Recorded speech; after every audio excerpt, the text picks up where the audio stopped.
안녕하세요. 미국 현직 시계 디자이너의 리뷰 채널 게티입니다. 앞으로 저희 개발TV를 줄여서 게티로 불러볼까 하는데요. 자, 오늘은 스와치와 호딩키의 컬래버레이션 제품 시스템 51 제너레이션 1990을 가지고 나왔습니다. 미국에서 정말 유명한 시계 블로그이자 소매점인 호딩키와의 콜랍 제품인데요. 2020년에 나왔다가 2021년 재출시된 모델입니다. 제가 오늘은 좀 리뷰를 다르게 진행을 해보려고 하는데요. 항목별로 추천과 비추의 점수를 부여하는 방식으로 마지막에 점수를 종합해서 결론을 지어보도록 하겠습니다. 자, 디자인부터 간단하게 알아보도록 하겠습니다. 일단 캐주얼 느낌이 나는 시계예요. 근데 이 시계는 스와치가 과거에 출시했던 모델에서 영감을 받아 만들었다고 해요. 그걸 호딩키와 컬래버를 하면서 현대식으로 가다듬은 거죠. 위쪽으로는 로마 숫자 그리고 아래쪽에는 아라비아 숫자인 일명 캘리포니아 다이얼을 가지고 있어요. 깔끔하고 아이코닉하면서 동시에 독특함을 보여주고 있죠. 시계 시장에서 정말 유행하는 녹색과 파란색을 조화롭게 사용했고요. 센스 넘치는 핑크 도트로 포인트를 줬어요. 그리고 연두색으로 되어 있는 초침은 분침과 시침에 붙어있는 야광색과 일맥상통하죠. 그래서 전체적으로 색감을 봤을 때 잘 어우러지는 걸 볼 수 있어요. 다이얼을 보면 살짝 메탈릭 느낌이 나는데요. 오돌토돌한 일명 그립 테이프 텍스처라는 텍스처를 적용했어요. 그리고 흰색으로 프린트 처리를 했는데 흐리멍텅하게 프린트를 한 게 아니라 선명하게 프린트를 해놨어요. 그리고 날짜창에 바탕색도 파란색으로 깔맞춤을 했어요. 세심하게 신경을 쓴 흔적이죠. 자, 뒷면으로 가볼게요. 시스루 형태로 되어 있어서 무브먼트가 보이죠. 근데 무브먼트에 패턴을 입혀놨어요. 이것 또한 정말 센스가 돋는 디자인이라고 생각이 드는데요. 이 박스에 붙어있는 패턴과 동일한 패턴이라는 거, 그리고 로터는 우리가 일반적으로 알고 있는 부채 모양의 로터가 아니고 플라스틱으로 되어 있는 투명 로터가 박혀 있어요. 가장자리만 살짝 두껍게 해서 무게를 줬고요. 그리고 그 가장자리에 패턴을 입혀놨어요. 그래서 이 디자인을 살펴본 결과 저는 이 디자인만큼은 칭찬을 아끼고 싶지 않은데요. 너무 깔끔하고 지루하지 않고 군더더기 없이 잘 뽑은 것 같아요. 그래서 저는 디자인 항목에서 추천 하나를 주겠습니다. 자, 그런데 아무리 예쁘다고 해도 사이즈가 안 맞으면 또 그림의 떡이 될 수가 있잖아요. 그래서 사이즈를 간단하게 알아보도록 하겠습니다. 일단 보기보다 커요. 42mm, 직경 42mm의 사이즈를 가지고 있어요. 다소 크다라는 걸 알 수 있죠. 근데 이 시계의 길이죠. 러그트 러그라고 하는데 이 러그트 러그가 50.5mm예요. 상당히 긴 걸 알 수 있는데요. 보통 이 42mm짜리 시계의 러그트 러그는 한 48mm 정도가 적당해요. 근데 50.5mm, 다소 길다라는 것을 알 수가 있죠. 그것까지는 괜찮아요. 근데 두께가 또 13.5mm예요. 자, 크고 길고 두껍단 말이에요. 이 13.5mm라는 두께는 보통 다이버 시계에서 볼 수 있는데요. 왜냐면 다이버 시계들은 방수를 위해서 크리스탈을 두껍게 잡는단 말이에요. 근데 이 친구는 30m 방수에 아크릴 유리를 달고 있단 말이죠. 조금 납득이 되지 않는 그런 두께인데 제 개인적인 생각에는 무브먼트가 조금 두껍지 않을까 이런 생각을 해보는데요. 그래서 결론적으로 이 사이즈적인 면으로 봤을 때는 좀 아쉽다. 그래서 저는 비추에 1점을 추가하겠습니다. 자, 근데 이게 정말 웃긴 게 사이즈는 크단 말이에요. 근데 착용감이 너무 뛰어나요. 제가 시계 디자이너로서 수도 없이 많은 시계를 착용해 봤는데요. 이 시계는 정말 편하네요. 장시간 착용으로 생기는 스트레스도 없어요. 정말 부드럽고 착용감이 뛰어나단 말이에요. 그래서 아이러니하게 사이즈는 좀 크지만 그럼에도 불구하고 착용감은 매우 뛰어나다. 그래서 저는 이 착용감에 추천 하나를 추가하겠습니다. 착용감은 매우 좋은데 소재는 또 어떨까요? 소재는 뭐 다들 아시겠지만 플라스틱으로 만든 케이스에 실리콘 밴드를 달고 있어요. 거기다가 크리스탈은 아크릴 글라스로 되어 있어요. 플라스틱의 일종이죠.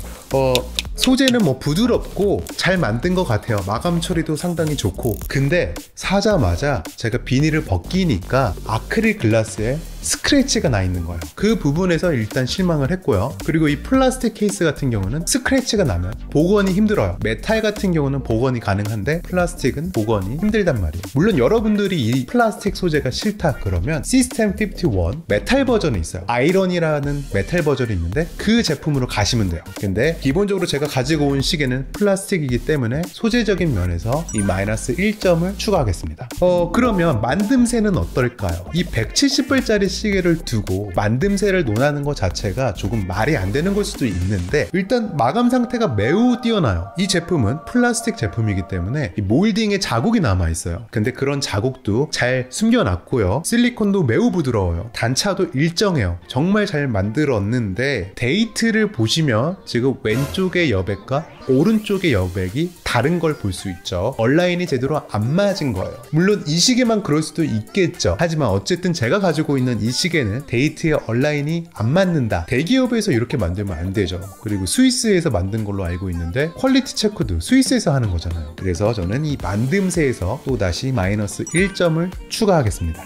자, 그러면 이제 방수와 야광을 살펴볼 건데요. 여기에 점수를 매기기가 좀 그런 것 같아서 이 부분은 생략을 하도록 하겠습니다. 하지만 30m의 생활방수 수준이다. 이 시계가 캐주얼 시계다 보니까 30m 정도 그냥 기본선에서 끄는 것 같아요. 그리고 야광 같은 경우 매우 뛰어난 야광 성능을 보여주고 있지만 지속성을 따져본다면 조금 떨어지는 편이에요.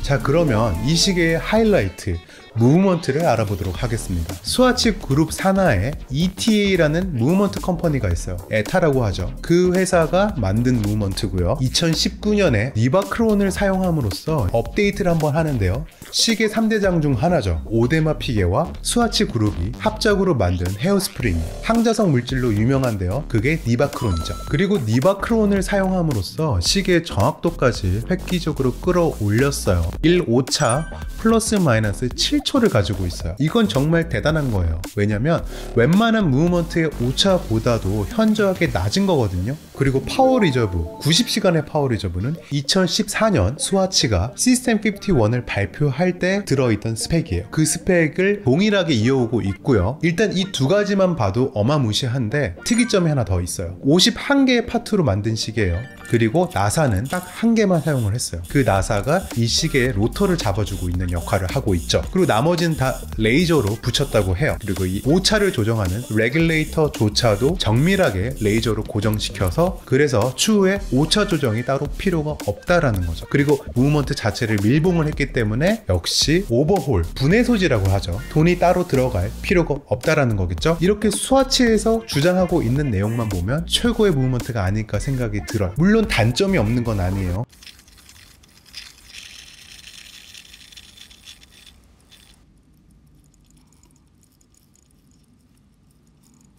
그럼에도 불구하고 90시간이라는 파워 리저브 그리고 항자성의 역할까지 생각을 한다면 이 무브먼트가 가지고 있는 단점들을 무색하게 만들죠. 어디 가서 이 가격에 이런 스펙을 구경할 수 있겠습니까? 그래서 저는 무브먼트 항목에서는 추천을 추가하겠습니다. 자, 그러면 이제 내구성을 알아봐야 될 것 같은데요. 아주 중요한 부분이 될 수 있어요. 자, 아까도 말씀드렸듯이 플라스틱으로 구성되어 있어요. 그래서 전체적으로 스크래치와 충격에 약할 수밖에 없어요. 거기에 이 무브먼트가 아무리 혁신적이라고 해도 말도 안 되는 큰 단점을 가지고 있어요. 서비스를 안 받아도 된다라고 말씀드렸지만 이 말은 고칠 수도 없다라는 뜻이에요. 사실상 일회용 시계라는 거죠. 부주의로 인한 고장 시 시계를 버려야 한다는 거예요. 아까도 말씀드린 것처럼 한 개의 나사만 사용했다고 하는데 나머지는 로보트가 레이저로 파트를 붙였다고 해요. 그런 이유에서 분해가 불가능하다라는 거죠. 이 제품은 2014년에 출시됐어요. 그 말인즉은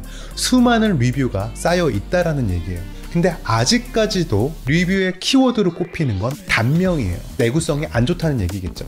워런티 기간인 2년을 벗어나면 고장난다는 얘기죠. 사실 스와치가 혁신이라는 슬로건 아래 내놓은 제품이에요. 그랬으면 자신있게 워런티를 10년 아니면 라이프 타임으로 줬어야 하는데 말이죠. 2년만 준단 말이에요. 그래서 저는 이 내구성 부분에서는 비추를 추가하겠습니다. 그럼에도 불구하고 특이점이 온 스펙과 관리를 안 받아도 되는 자유로움까지 겸비한 이 시계는 시계는 미화 170불부터 시작을 해요. 비록 단명한다는 오명이 있지만 어디 가서 이 가격에 이런 시계를 사겠습니까? 장단점을 두고 저울질을 해도 이 가격 자체는 부정하기 힘들 것 같아요. 그래서 저는 이 가격적인 거를 봤을 때는 추천을 드릴 수밖에 없는 거죠. 자, 결론부터 말씀드리면 추천과 비추가 4대4로 동점이에요.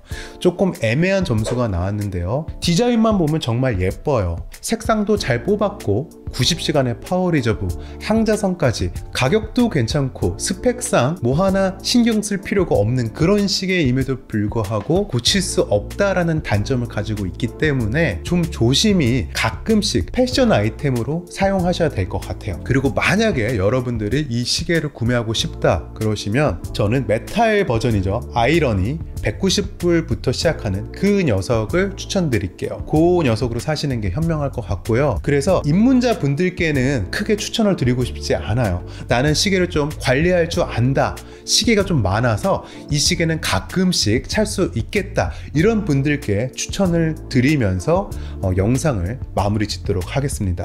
지금까지 시청해 주셔서 감사합니다.